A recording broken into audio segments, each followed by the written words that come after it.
2 लाखांपेक्षा जास्तीच्या कर्जमाफीबाबत मोठा संभ्रम. 2 लाखांवरील रक्कम भरायची की थांबायचं? शेतकऱ्यांनो, 2 लाखांपेक्षा जास्तीचं कर्ज आहे, मग कर्जमाफीचा लाभ मिळणार की नाही याबाबत तुम्हीही संभ्रमात आहात का? मग हा व्हिडिओ शेवटपर्यंत नक्की पहा. मंडळी, राज्य सरकारने पुण्यश्लोक अहिल्यादेवी होळकर शेतकरी कर्जमुक्ती योजना 2026 अंतर्गत 2 लाख रुपयांपर्यंतच्या पीक कर्जमाफीची घोषणा केली आहे. मात्र ज्या शेतकऱ्यांची थकबाकी 2 लाख रुपयांपेक्षा जास्त आहे त्यांच्यासाठी अजूनही अनेक प्रश्न अनुत्तरित आहेत.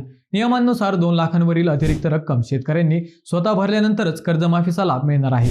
मात्र ही रक्कम नेमकी कशी भरायची, बँका ती कशी स्वीकारणार, नोंद कशी होणार आणि शासनाकडून कर्जमाफीची रक्कम नेमकी कधी जमा होणार याबाबत अद्याप स्पष्ट मार्गदर्शक सूचना आलेल्या नाहीत.